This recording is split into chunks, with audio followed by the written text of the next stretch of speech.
Muy bien, bienvenidos a cada uno de ustedes y vamos a continuar un poquito lo que veníamos hablando el domingo pasado que tenía que ver con la cruz de Cristo. El domingo pasado habíamos hablado sobre la cruz de Cristo y nosotros. Y este domingo estaba tentado a ponerle el mismo título porque al final continuaba el tema, ¿verdad? Pero cuando uno pone el mismo título y especialmente en las redes sociales dice, va a hablar lo mismo otra vez, ¿sí? Pero Pablo decía, no he osado hablar de otra cosa que no sea de la cruz de Cristo y de Cristo crucificado. Así que nuestro tema, por preferencia y porque es central en nuestra vida, siempre tiene que ser la cruz de Cristo, ¿no? Y cantábamos acá recién, hoy yo siempre amaré esa cruz. Y uno dice, ¿cómo uno puede amar la cruz si la cruz es un elemento de tortura prácticamente, ¿no? Era el peor elemento de tortura del Imperio Romano. ¿Cómo uno puede amar una cruz? ¿Cómo uno puede llevar como símbolo en una cadenita o pegado en el auto una cruz? Si la cruz es prácticamente un elemento de muerte y muerte atroz. Pero para recordar un poquito lo que charlamos el domingo pasado, la cruz tiene que ver con la sustitución que hizo Cristo allí. Todos nosotros merecíamos morir, todos nosotros merecíamos pagar por nuestro pecado, por nuestra desobediencia, por nuestra indiferencia, por nuestra espalda dada a Dios, merecíamos estar allí en la cruz. Pero Cristo ocupó nuestro lugar y eso es lo que nosotros conocemos como la sustitución. Cristo nos sustituyó en la cruz. Pero no solamente eso, porque de eso sí hablamos mucho, de eso sí cantamos mucho, de eso sí recordamos versículos bíblicos, pero Cristo no solamente murió en nuestro lugar en la cruz, sino que además la cruz nos identifica. ¿Qué significa eso? La palabra de Dios dice que nosotros estamos juntamente con Cristo crucificado allí en ese lugar. Y que a partir de ese momento, cuando nosotros creemos eso, cuando hacemos de esa cruz nuestra cruz, ya no vivimos nosotros, sino que ahora Cristo vive nuestra vida, en nuestra vida. Cristo vive su vida a través de nuestra vida. Cuando nosotros comprendemos esto, comprendemos cabalmente que ya no es mi voluntad, es su voluntad. Porque ahora ya no vivo yo, sino que es Cristo viviendo a través de mi vida. Eso significa que a partir de allí ya no es un hombre o una mujer tratando de alinear nuestra voluntad a la voluntad de Dios, sino que es Dios gobernando nuestras vidas. Es Dios diciendo su voluntad para que nosotros podamos hacer. Cambia radicalmente todo. Porque antes, si nosotros simplemente decimos Cristo nos sustituyó y entonces gracias a que Él nos sustituyó en la cruz, ahora yo puedo vivir una vida libre, yo puedo seguir haciendo lo que yo quiero. Pero no es así la vida cristiana. La vida cristiana es ya no vivo yo, sino que es Cristo. Y solamente hago lo que es su voluntad, lo que le puede agradar a Él, lo que Él me dice que tengo que hacer. Es una identificación con esa cruz. Es totalmente diferente. Pero hay otra teología que este es el tema del día de hoy, que da vuelta por allí y que muchas veces nosotros lo tenemos como asumido, que es que Cristo murió en aquella cruz obligado por la justicia de Dios. Que la razón por la que Cristo murió en aquella cruz es porque nosotros pecamos y era necesario que la justicia de Dios sea aplicada. Y punto. Así que vamos a trabajar este tema el día de hoy porque no es tan así, ¿sí? Romanos capítulo 3, versículo 21 al 31 en realidad, pero no vamos a leer todo para hacerlo un poquito más breve. Yo voy a leerla en la versión NTV. Dice así el 21. Pero ahora, tal como se prometió tiempo atrás en los escritos de Moisés y de los profetas, Dios nos ha mostrado cómo podemos ser justos ante Él sin cumplir las exigencias de la ley. Dios nos hace justos a sus ojos cuando ponemos nuestra fe en Jesucristo. Y eso es verdad para todo aquel o todo el que cree, sea quien fuere. Versículo 23. Pues todos hemos pecado, nadie puede alcanzar la meta gloriosa establecida por Dios.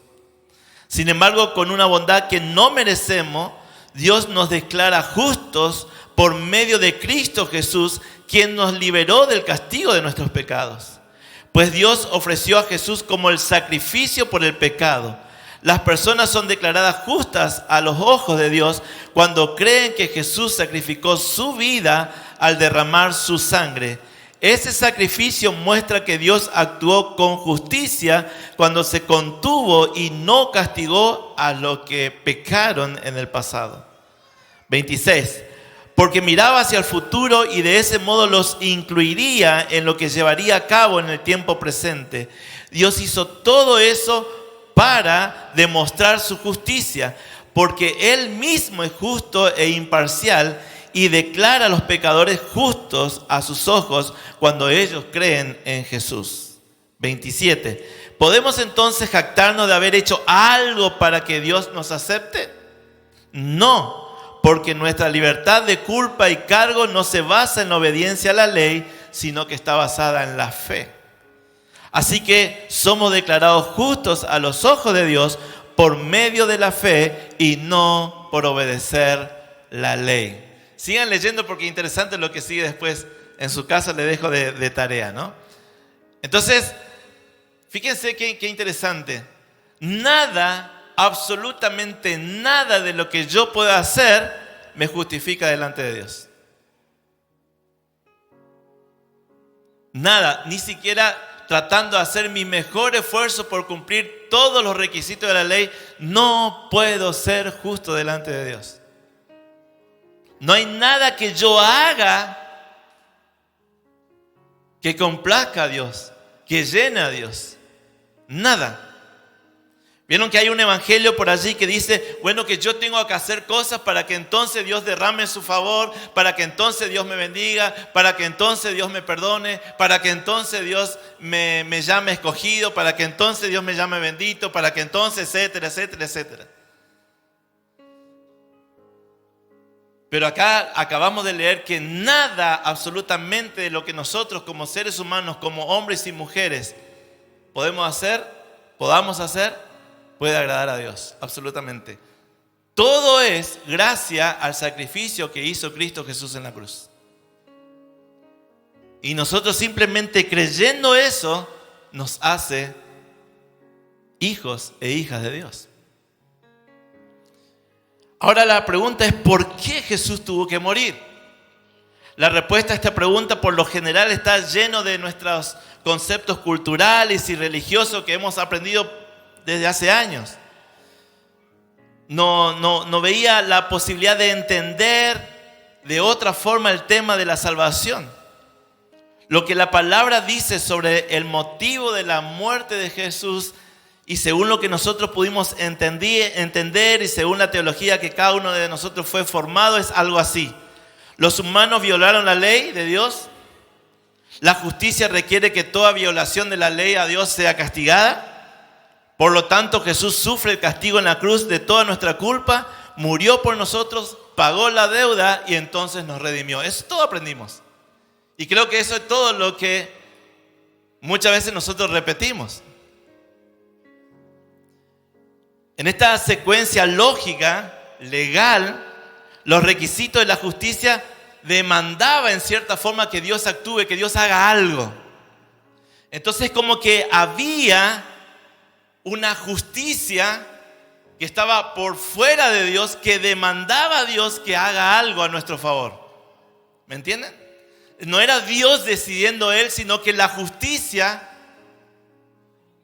era más fuerte que Dios, dominaba sobre Dios. Entonces la justicia obligó a Dios, mandó a Dios que haga algo por cada uno de nosotros. Y bíblicamente eso no es así. Y vamos a ver, por lo menos en esta noche, 3 razones por la cual Jesús murió.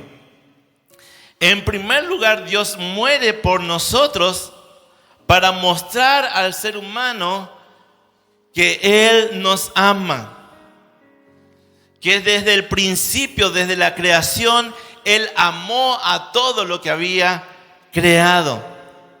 Si partimos de la premisa que Jesús simplemente tenía que morir porque la justicia así lo demandaba, quiere decir que hay una fuerza que es superior a Dios mismo, y eso no es posible. Eso no es posible.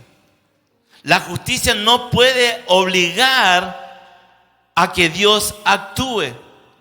Por lo tanto, todo pecado causa o causaría que Dios tome una acción.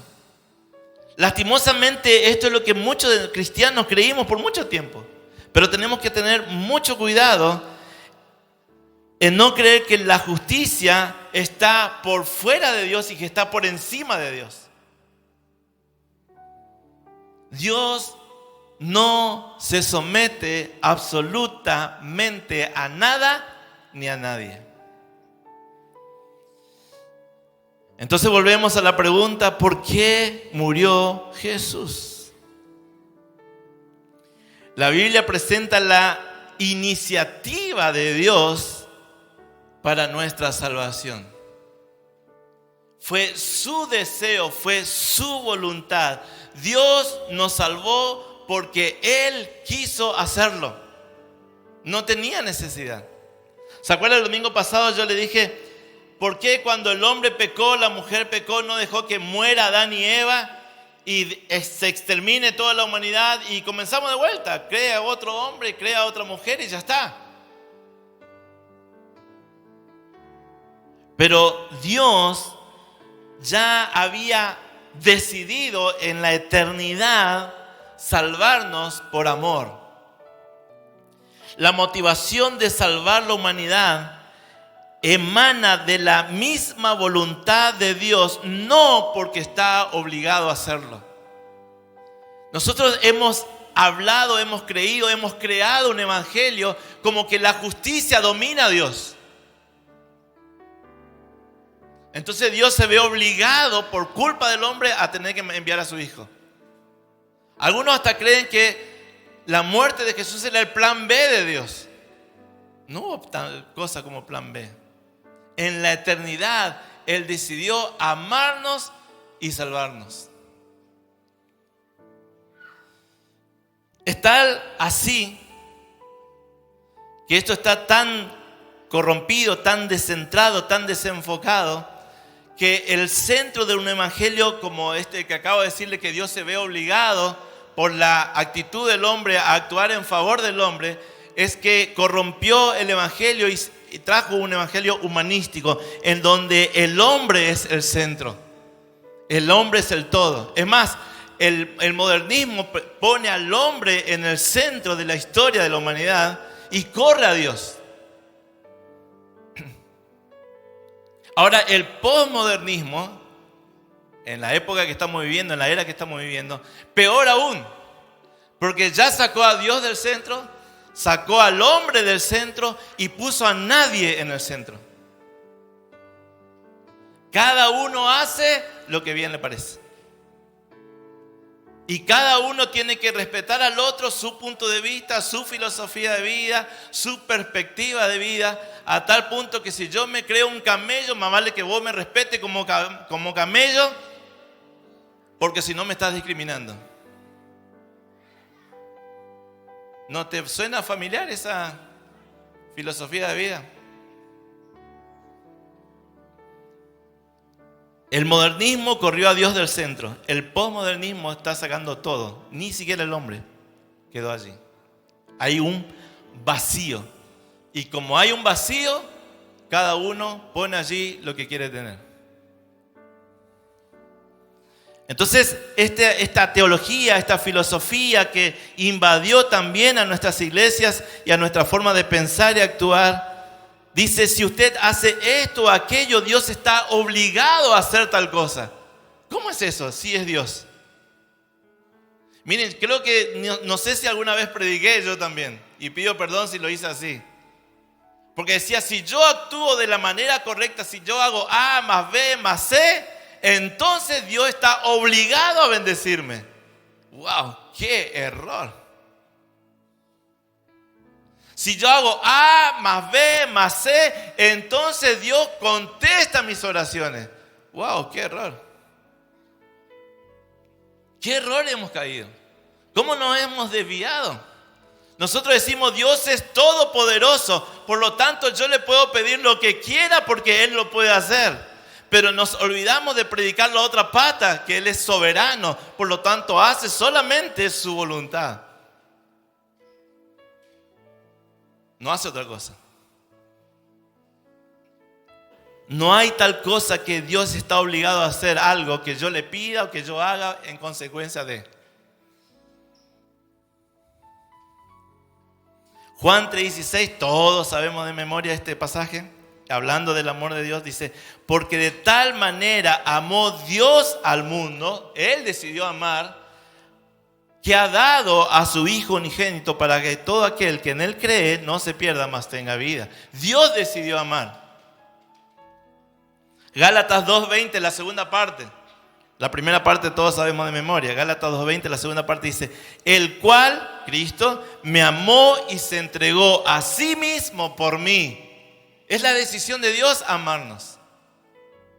No fue obligado, enviado, empujado por la justicia. Efesios 1:4-6 dice, en Él, o sea, en Cristo, en su Hijo, Dios nos escogió antes de la fundación del mundo, para que en su presencia seamos santos e intachables. Por amor nos predestinó para que por medio de Jesucristo fuéramos adoptados como hijos suyos, según el beneplácito de su voluntad, o sea, porque a Él se le antojó. Versículo 6, para alabanza de la gloria de su gracia, con la cual nos hizo aceptos en el amado. Ya prediqué esto, así que no voy a caer de vuelta ahí. Cristo murió por nosotros porque así convino con el Padre hacerlo en la eternidad.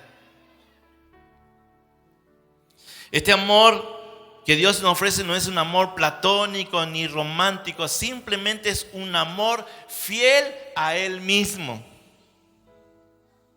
Dios siendo fiel para con Él mismo, por causa del pacto eterno que Dios había hecho con Él mismo. Dios no estaba obligado ni legal ni moralmente o por alguna fuerza externa, sino que Él murió por nosotros motivado por su amor incondicional y eterno. Fíjense lo que dice Isaías 43:7. Interesante. Isaías 43:7. A todos los que llevan mi nombre, yo los he creado, yo los formé y los hice para gloria mía. ¿Sí? Todos los que fuimos creados por Dios, es decir, todos los seres humanos, Él nos creó, Él nos formó y el propósito es para gloria de Él. Ahora, leamos el 25 del mismo capítulo. Yo soy el que borro tus rebeliones por amor a ti. Por amor a tus buenas obras. Por amor a tu entrega. No. Fíjense lo que dice. Yo soy, dice el Padre, ¿no? El que borro tus rebeliones o tus pecados por amor de mí mismo. Es decir, que Dios perdona nuestros pecados porque Él se ama a Él mismo. ¿Cómo erramos, verdad? Mi pregunta todos los días cuando vuelvo a leer ahora en cámara lenta la palabra de Dios, porque leía bastante rápido, ahora leo en cámara lenta. Digo, ¿en dónde me desvié? ¿En dónde erré? ¿Cómo me dejé convencer por otro tipo de evangelio que no es Cristo mismo? Podemos entender, fuimos creados con un propósito, ni 2, ni 3, ni 4, sino que un propósito que es para alabanza de su gloria. ¿Qué significa eso? Que cuando la gente te ve a vos, cuando la gente ve a Cristo en vos, glorifica al Padre. Ese es el propósito. Entonces, no importa lo que vos hagas, no importa que vos trabajes acá, trabajes allá, seas empresario, sea un obrero, sea ama de casa, sea un desocupado, sea un estudiante, no importa lo que estés haciendo, todo lo que hagas tiene que ser para la gloria del Padre.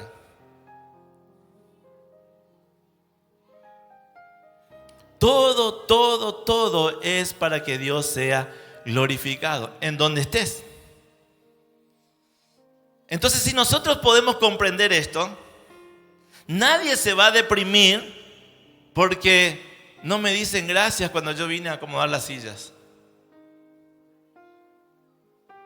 No estamos esperando el reconocimiento del hombre. No, porque yo hice un servicio, una tarea para la gloria de Dios Padre. Así que no me importa lo que piensen los otros. No estoy esperando el abrazo del hombre, no estoy esperando la recompensa del hombre. Lo que hago es para la gloria del Señor. Pero como nuestra teología, nuestro evangelio es humanístico, es hombre céntrico, entonces creemos que el hombre es lo principal y que el hombre es el punto de inflexión y que todo de mirar. Entonces, ¿cuándo me van a reconocer a mí?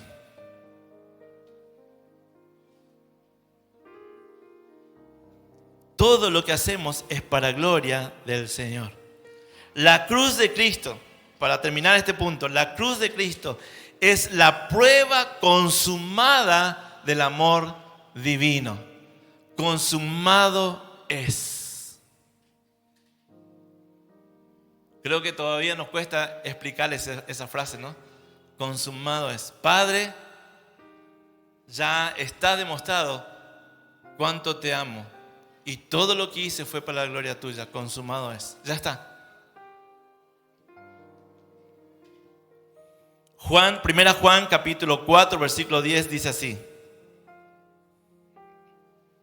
en esto consiste el amor, no en que nosotros hayamos amado a Dios, sino que Él nos amó a nosotros y envió a su Hijo en propiciación por nuestros pecados. Clarito. En esto consiste el amor. No que nosotros hicimos algo.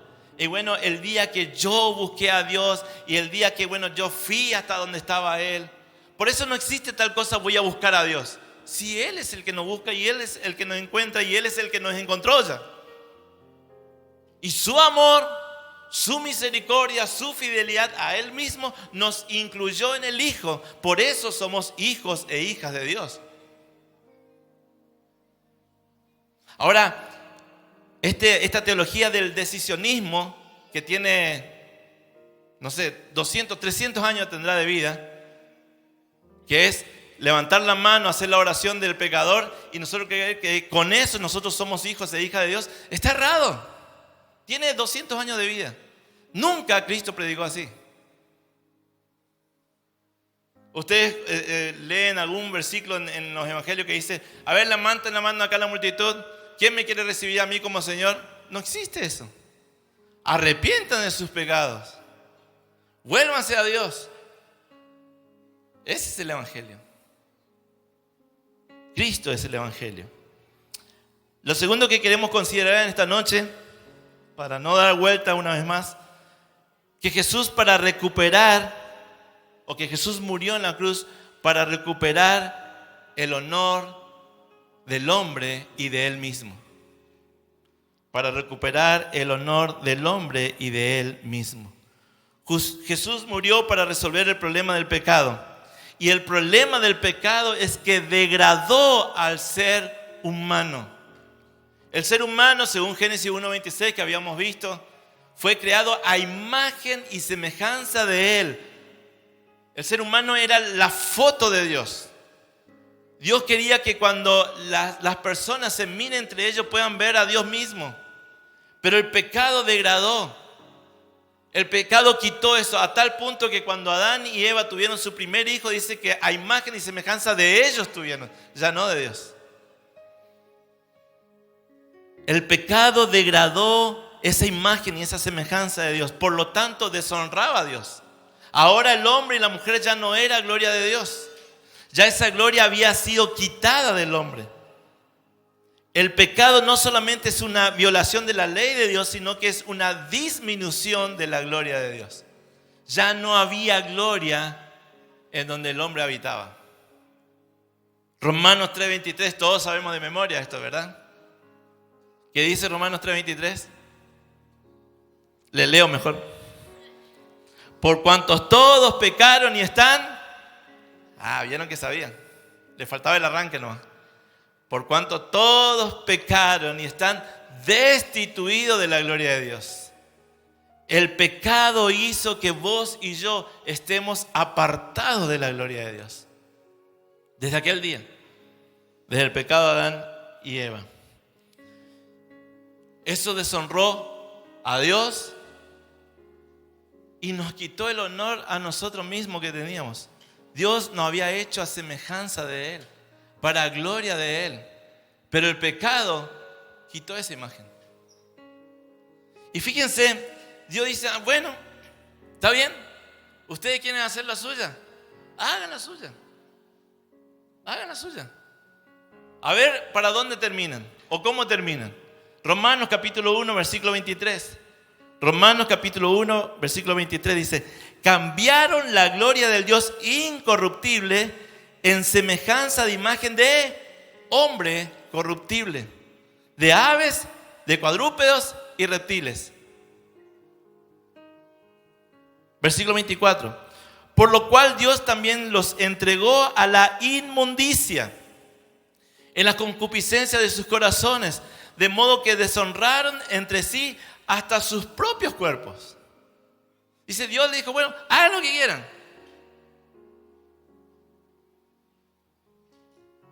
Inmundicia, concupiscencia, ¿qué quiere decir eso? Es los pecados más bajos que ustedes se pueden imaginar. En realidad la traducción literal de inmundicia es paño femenino. El día después de la menstruación. Eso es inmundicia. Así quedó nuestra vida.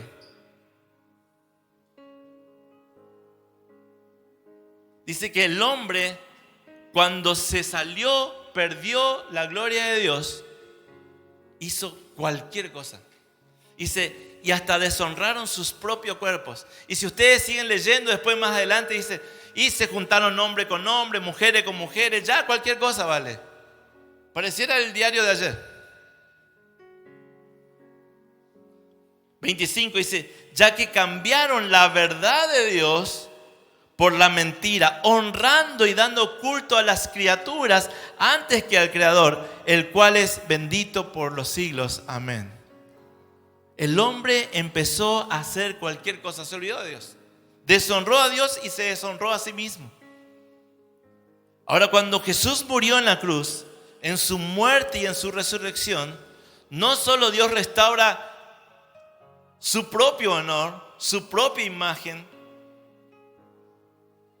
sino que también nos da la posibilidad de que nosotros podamos volver a esa imagen y semejanza de Él.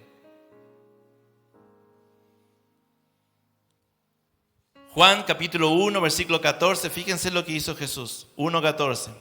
Y aquel verbo, aquella palabra, aquel logos, fue hecho carne y habitó entre nosotros y vimos su gloria. Era la gloria de Dios otra vez caminando entre nosotros como en el Edén. Y vimos su gloria. Gloria como del unigénito del Padre, lleno de gracia y de verdad. Hebreos 1:1.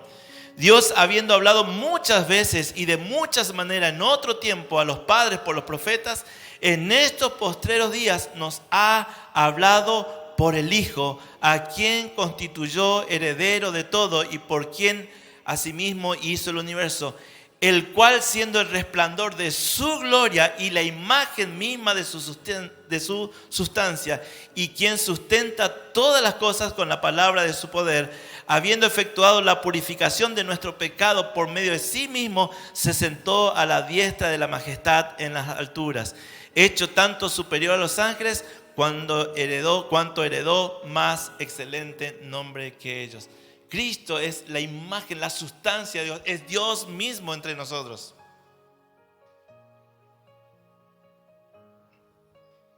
Es decir, que en el momento que Jesús decidió venir acá, era Dios con toda su gloria, con todo su esplendor, volviéndose a poner en contacto con el ser humano. En el jardín del Edén dice que destituyó al hombre, lo alejó de la gloria y puso allí querubines para que nadie se acerque. Pero cuando Cristo vino, Él se acercó con toda su gloria otra vez.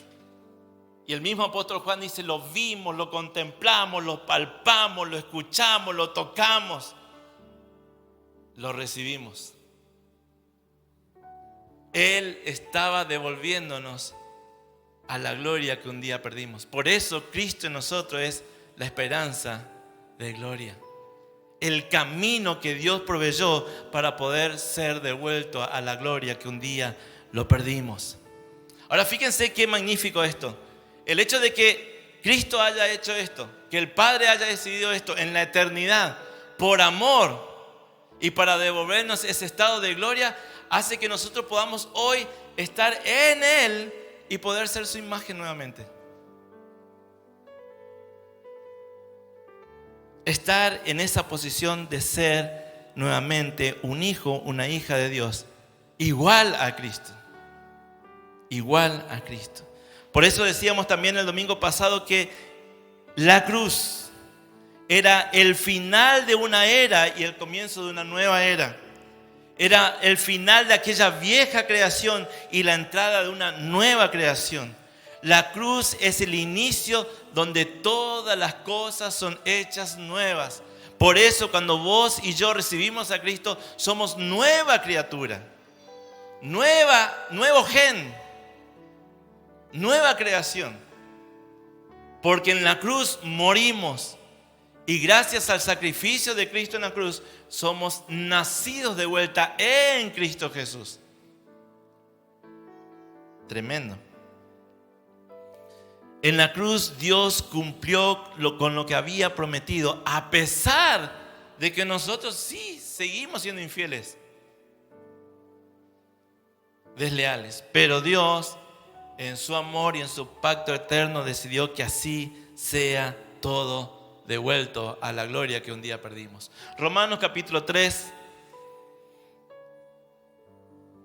Tremendo Romanos 3. Dice, pero son justificados gratuitamente por su gracia mediante la redención que proveyó Cristo Jesús, a quien puso como sacrificio de expiación por medio de la fe en su sangre. Esto lo hizo Dios para manifestar su justicia, pues en su paciencia ha pasado por alto los pecados pasados, para manifestar su justicia en este tiempo, a fin de que Él sea el justo y al mismo tiempo el que justifica al que tiene fe en Jesús. Todo es de Él. Él comienza, Él lo termina. Él hace y Él vuelve a hacer. Romanos capítulo 1, versículo 2 dice que Él había prometido antes por sus profetas en las Santas Escrituras. Todo esto ya lo había prometido. Cristo ya lo había prometido y así lo cumplió. Romanos 3:21 dice, pero ahora aparte de la ley se ha manifestado la justicia de Dios testificada por la ley y por los profetas. Romanos 16:26 dice, pero que ha sido manifestado ahora y que por las escrituras de los profetas según el mandamiento de Dios eterno se ha dado a conocer a todas las gentes para que obedezcan a la fe. Es decir, que todo lo que había prometido, todo lo que Dios se propuso en Él mismo, se cumplió en Cristo. Es decir, que todas las promesas de Dios hechas por los profetas en el antiguo pacto, en Cristo están todas cumplidas. Todas cumplidas. No hay nada que Dios tenga que cumplir. Ya lo hizo todo a través de su Hijo Cristo Jesús. Así que no puede haber creyente todavía esperando que el Padre algo cumpla. Ya lo hizo a través de Cristo Jesús. Y nos dio a su Hijo. Y nos incluyó en su Hijo para que todas las promesas en Él sean sí y amén. Tremendo. Te da vuelta, te pone pato para arriba todo esto. Porque toda la vida hemos creído que si nosotros hacíamos lo correcto, entonces ahí recién Dios nos iba a cumplir alguna que otra promesita por allí. Pero dice que en Cristo ya todas las promesas están cumplidas. Y para asegurarse de eso, Dios dice que nos incluyó en Cristo. Ya está. Entonces Dios mira al planeta Tierra y Él ve solamente dos cosas.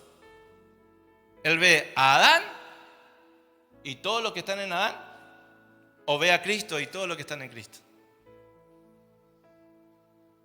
Es una cuestión de posición. ¿En dónde estamos? Estamos en Cristo. Si Jesús no hubiera muerto, la gloria de Dios jamás hubiera podido revelar nuevamente. Cristo hizo posible que la gloria sea revelada. Ese es lo que Pablo llama el misterio del Evangelio. Por último, y como tercera consideración en esta noche, Jesús murió para quitar nuestra vergüenza. Jesús murió para quitar nuestra vergüenza. El pecado trajo a la humanidad deshonra, como vimos recién, pero también trajo vergüenza. El Salmo 8:5 dice que Dios coronó al hombre con gloria y con honra. Pero cuando el hombre pecó, perdió esa gloria y perdió esa honra. Todo por causa del pecado. El hombre y la mujer fue destituido de aquella gloria. Por lo tanto, ahora el hombre estaba fuera de los propósitos de Dios, del propósito original de Dios, que era mostrarle a Él. Entonces podemos leer en Colosenses capítulo 1, versículos 26 y 27, dice: el misterio que había estado oculto desde los siglos y edades, pero que ahora ha sido manifestado a sus santos, a quienes Dios quiso dar a conocer la riqueza de la gloria de este misterio entre los gentiles, que es Cristo en vosotros, la esperanza de gloria. Entonces Cristo en nosotros no es solamente el nombre de la iglesia. Pusimos ese nombre porque nos gustó, porque habla del evangelio que predicamos. Pero Cristo en nosotros es la esperanza en que estamos siendo devueltos a la gloria que el hombre y la mujer lo perdieron en el Edén. Entonces usted no es poca cosa, usted no se puede creer, no puede tener complejo de inferioridad. Yo no soy nada, yo no sé nada, yo soy un gusano de la tierra y estoy solamente para, no sé, para carbón en el infierno. No, si usted está en Cristo, usted es la gloria manifiesta de Dios aquí en la tierra. Usted muestra a Cristo en donde está. Cristo en nosotros es la esperanza de gloria.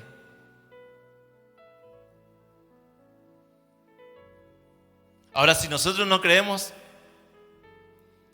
si nosotros nos cuesta entender esto, dos cosas. O no estamos seguros en quién estamos, ¿qué puede ser? O directamente no estamos allí. Si no estás allí, es un buen momento para que te rindas a Él y le digas: Señor, yo hoy muero a mí mismo porque quiero estar en vos mismo. Yo quiero que vos me resucites, que vos me ponga un nuevo corazón como cantamos. Que quites este corazón de piedra, pecaminoso, errado, duro, y que pongas tu corazón y que pongas de tu espíritu en nosotros.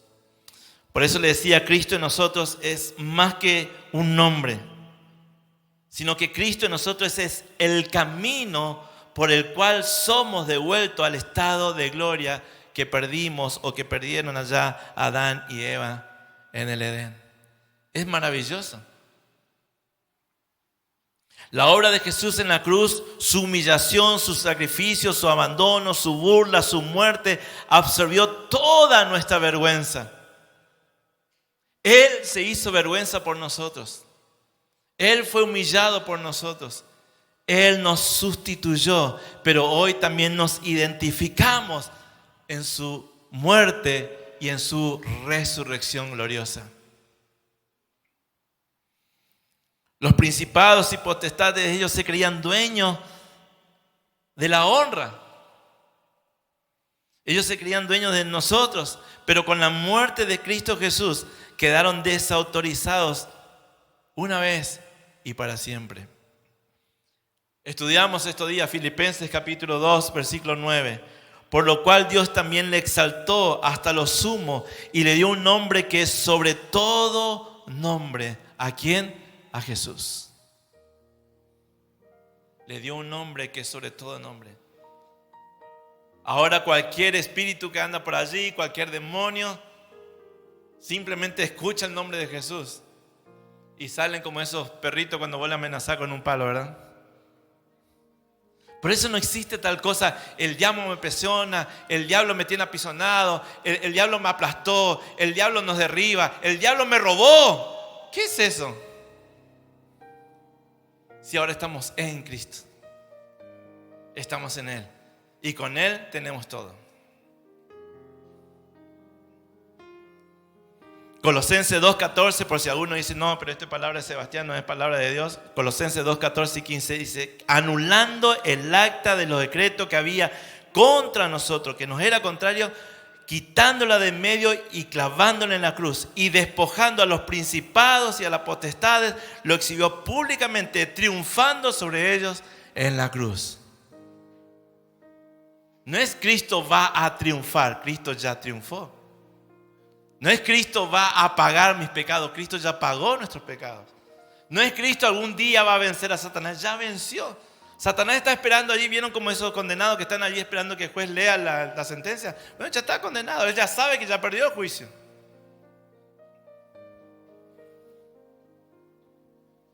Terminando, en conclusión, Jesús murió porque quería expresar, quería darnos a conocer su amor eterno.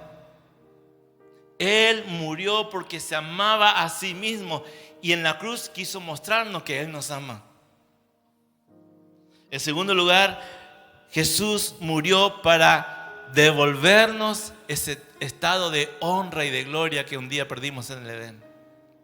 Con la muerte Jesús abría una posibilidad, abría un camino para que nosotros podamos ser devueltos a ese estado de gloria. Y en tercer lugar, la cruz quitó toda vergüenza que estaba puesto sobre nosotros. El Padre lo logró a través de Cristo Jesús. Amén. Isaías 53, 10 y 11, me encanta, yo lo leo casi todos los días. Formaba parte del buen plan del Señor, dice. Formaba parte del plan del Señor. Aplastarlo y causarle dolor. ¿A quién? A Jesús. Sin embargo, cuando su vida sea entregada en ofrenda por el pecado, tendrá muchos descendientes. Y él disfrutará de una larga vida y en sus manos el buen plan del Señor prosperará. Y el versículo 11 dice, cuando vea al Padre todo lo que se logró mediante la angustia, quedará satisfecho. No hay nada que podamos hacer para agradar más a Dios. Nada. Él ya está satisfecho porque vio a su Hijo morir en la cruz por nosotros. Amén. Que esta semana puedas disfrutar de esto. Que no andes por allí cabizbajo, derrotado y no sé lo que me pasa y espero que algún día Dios escuche mi oración. No. Dios ya escuchó la mejor oración de todo, la de su Hijo Cristo Jesús, que dijo, yo voy en lugar de ellos. Y ahí estamos nosotros incluidos. Disfrutá, reíte, porque eso es lo que Cristo quiere de cada uno.